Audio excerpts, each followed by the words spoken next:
বাড়ির জন্য একটা সোলার হাইব্রিড ইনভার্টার লাগাবেন ভাবছেন, কিন্তু কোনটা কিনবেন, কিভাবে বাঁচবেন, এইসব ভেবেই মাথাটা কেমন গুলিয়ে যাচ্ছে, তাই না? কোনটা ভালো হবে, কোনটা বেশি দিন টিকবে, অনেক প্রশ্ন। আচ্ছা, চলুন তো আজকের এই আলোচনায় এই কঠিন বিষয়টাকেই একদম জলের মতো সহজ করে ফেলি। দেখুন, এই যে প্রশ্নটা, এটা কিন্তু শুধু একজনের না, এটা আমাদের প্রায় সবার মনের কথা। বাজারে গেলে দেখবেন হাজারটা অপশন, একটার দাম একরকম তো আরেকটার দাম তার প্রায় দ্বিগুণ। মাথা তো ঘুরবেই। একদিকে কম খরচে একটা সিস্টেম পেয়ে যাচ্ছেন, অন্যদিকে আরেকটা সিস্টেমের জন্য অনেক বেশি টাকা লাগছে। আসল প্রশ্নটা তো এখানেই, যে দীর্ঘমেয়াদে কোনটা আমাকে ভরসা দেবে।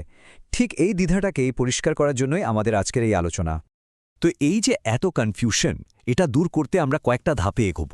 প্রথমে আমরা দেখব এখনকার সোলার সিস্টেমের ব্যাপারটা আসলে কি। তারপর জানব কেন ইনভার্টারকে একটা সিস্টেমের ব্রেইন বা মস্তিষ্ক বলা হয়। এরপর আমরা নিজেদের ব্যাকআপ প্ল্যানটা ঠিক করে নেব। তারপর শুধু যন্ত্র না, এর পেছনের পুরো ইকোসিস্টেমটা বুঝব, নিরাপত্তা আর পারফরম্যান্সের দিকটাও দেখব। আর সব শেষে এই সব কিছু মিলিয়ে কিভাবে সঠিক প্রশ্নগুলো করে একটা সিদ্ধান্তে পৌঁছানো যায় সেটাও জেনে নেব। একটা সময় ছিল, ভাবুন তো, যখন সোলার সিস্টেম মানেই ছিল শুধু দিনের বেলা কিছু বিদ্যুৎ বিল কমানো। কিন্তু এখন, বিশেষ করে সামনে যে সময় আসছে, সেই যুগটা কিন্তু পুরোপুরি বদলে গেছে। একটা হাইব্রিড ইনভার্টার এখন আর কোনো শখের জিনিস না, এটা রীতিমতো আপনার বাড়ির পাওয়ার ম্যানেজমেন্টের কেন্দ্রবিন্দু হয়ে দাঁড়িয়েছে। কারণটা খুব সহজ। যখন বিদ্যুতের দাম এক এক সময় এক এক রকম হয়, তখন একটা স্মার্ট ইনভার্টারই কিন্তু পারে আপনার খরচটাকে সবচেয়ে নিচে নামিয়ে আনতে। তাহলে প্রশ্ন আসতেই পারে, এই হাইব্রিড ইনভার্টার জিনিসটা আসলে কি? একদম সহজ করে বললে, এটা হলো আপনার সোলার সিস্টেমের ব্রেইন।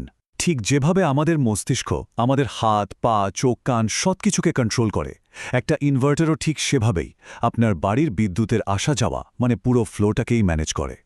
এর কাজ কিন্তু শুধু সোলার প্যানেল থেকে আসা ডিসি কারেন্টকে আমাদের ঘরের ব্যবহার করার মতো এসি কারেন্টে বদলে দেওয়ার নয়। না, একদমই না। এর কাজ তার চেয়েও অনেক বেশি। এটা হলো একটা ইন্টেলিজেন্ট ম্যানেজারের মতো। সেই ঠিক করে কখন ব্যাটারিটা চার্জ করতে হবে, কখন গ্রিড থেকে পাওয়ার টানতে হবে, আর কখন বাড়তি বিদ্যুৎটা আবার গ্রিডে ফেরত পাঠিয়ে দুটো পয়সা আয় করা যাবে। দারুণ না ব্যাপারটা? ব্যাপারটাকে আরেকটু সহজ করে ভাবা যাক। ধরুন, এটা একটা এনার্জি ট্রাফিক কন্ট্রোলার। মানে রাস্তার মোড়ে যেমন ট্রাফিক পুলিশ সব গাড়িকে নিয়ন্ত্রণ করে, ঠিক তেমন।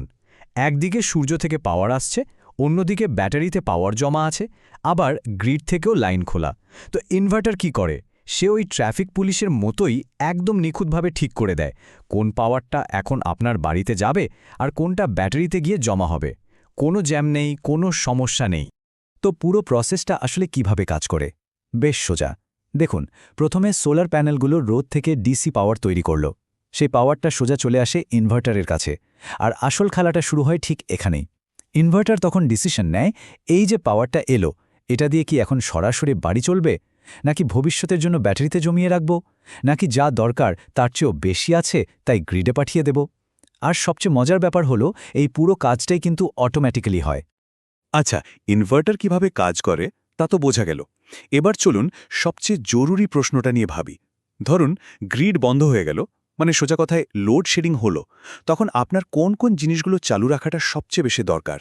কারণ এই যে আপনার প্রয়োজন, ঠিক এটাই কিন্তু বলে দেবে যে কোন ধরনের ইনভার্টার আপনার জন্য একদম পারফেক্ট হবে। এই প্রয়োজনটাকে না আমরা তিনটে ভাগে ভাগ করে ভাবতে পারি।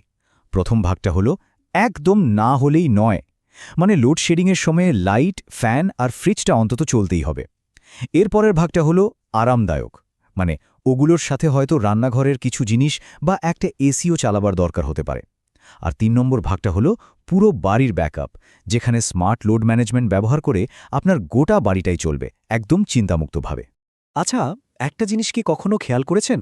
লোডশেডিং হলো আর সাথে সাথে আপনার ওয়াইফাই রাউটার বা কম্পিউটারটা একবার বন্ধ হয়ে আবার চালু হলো।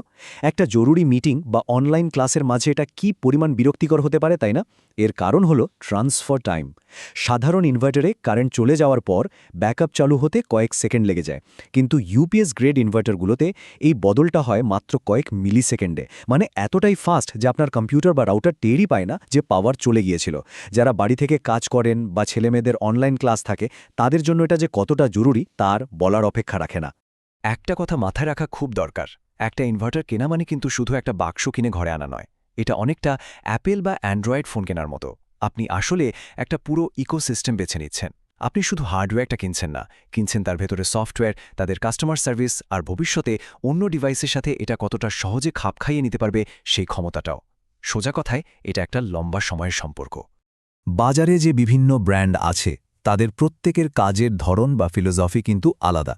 কিছু ব্র্যান্ড আছে যারা প্রিমিয়াম কোয়ালিটির ওপর জোর দেয়। হ্যাঁ, এগুলোর দাম হয়তো শুরুতে একটু বেশি, কিন্তু পরে আপগ্রেড করাটা খুব সহজ হয়। আবার কিছু ব্র্যান্ড আছে যারা অল ইন ওয়ান প্যাকেজ দেয়, মানে সবকিছু একসাথেই থাকে আর ব্যবহার করাও খুব সোজা। এখানে আপনাকেই দেখতে হবে কোন চিন্তাভাবনাটা আপনার প্রয়োজন আর মানসিকতার সাথে সবচেয়ে ভালো খাপ খাচ্ছে। কেনার সময় এই ব্যাপারগুলো হয়তো খুব ছোটখাটো মনে হতে পারে, কিন্তু বিশ্বাস করুন লম্বা সময়ের জন্য এগুলোই সবচেয়ে বেশি জরুরি। যেমন ধরুন, এদের যে মনিটরিং অ্যাপটা আছে সেটা কি আপনাকে পরিষ্কারভাবে দেখাতে পারে যে আপনার বিদ্যুৎ ঠিক কোথায় আর কিভাবে খরচ হচ্ছে? বা ধরুন কোনো সমস্যা হলো, আপনার ইনস্টলার কি দূর থেকে বসেই সেটা ধরে ফেলতে বা ঠিক করতে পারবে?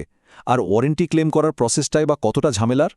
এই প্রশ্নগুলোর উত্তরই কিন্তু আপনার পুরো বিনিয়োগটাকে সুরক্ষিত রাখবে। ধরে নিলাম আপনি বাজারের সেরা ইনভার্টার আর সেরা প্যানেলটাই কিনলেন, কিন্তু কাজ কিন্তু এখানেই শেষ নয়।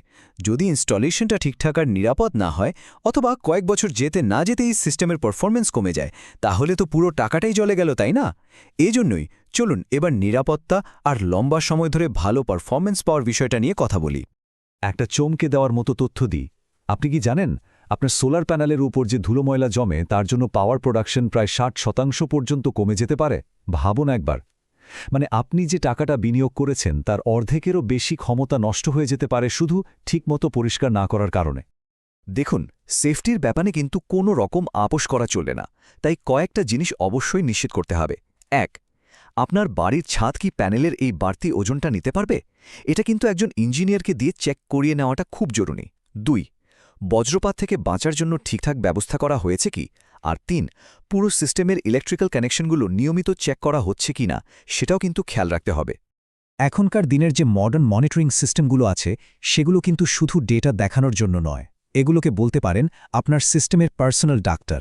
পারফরম্যান্সে যদি চুল পরিমাণও কোনো সমস্যা দেখা দেয়, সাথে সাথে এটা আপনাকে অ্যালার্ট করে দেবে। এর ফলে কি হয়? ছোটখাটো কোনো সমস্যা বড় হয়ে ওঠার আগেই আপনি সেটাকে সারিয়ে ফেলতে পারেন। তো এতক্ষণ ধরে আমরা অনেক কিছুই তো জানলাম। এবার সময় হয়েছে এই সব তথ্যকে একসাথে করে একটা ফাইনাল ডিসিশন নেওয়ার দিকে এগোনোর। চলুন তাহলে দেখে নিই শেষ পর্যন্ত কোন প্রশ্নগুলো করলে আমরা একদম সঠিক পথটা খুঁজে পাব। এখানে এসে একটা খুব গুরুত্বপূর্ণ সিদ্ধান্ত নিতে হয়। সিঙ্গল ফেজ নেব নাকি 3 ফেজ? দেখুন, আপনার বাড়ি যদি ছোট বা মাঝারি আকারের হয় আর লোড কম থাকে, তাহলে সিঙ্গল ফেজে আরামসে কাজ চলে যাবে। কিন্তু যদি ভবিষ্যতের কথা ভাবেন, ধরুন কয়েক বছর পর একটা ইলেকট্রিক গাড়ি কেনার প্ল্যান আছে বা বাড়িতে আরও বড় এসি লাগানোর দরকার হতে পারে, তাহলে কিন্তু শুরুতেই 3 ফেজ সিস্টেম বেছে নেওয়াটা বুদ্ধিমানের কাজ হবে। কারণ এটা শুধু বেশি লোডই নিতে পারে না, এটা কিছুটা বেশি এফিশিয়েন্টও হয়। তাহলে সব শেষে একটা কথাই মনে রাখতে হবে, পৃথিবীর সেরা ইনভার্টার বলে আসলে কিছু হয় না। আসল প্রশ্নটা হলো আপনার জন্য সেরা কোনটা। তাই কে কি বলল সেটা না শুনে নিজের বর্তমান প্রয়োজন, ভবিষ্যতের পরিকল্পনা, আপনার বাজেট আর আপনার বাড়ির কন্ডিশন, এই সব কিছু মাথায় রেখে একটা সিদ্ধান্ত নিন। যে সিদ্ধান্তটা এই সব কিছুর একটা মেলবন্ধন হবে, সেটাই হবে আপনার জন্য সবচেয়ে পারফেক্ট আর শক্তিশালী একটা সিদ্ধান্ত।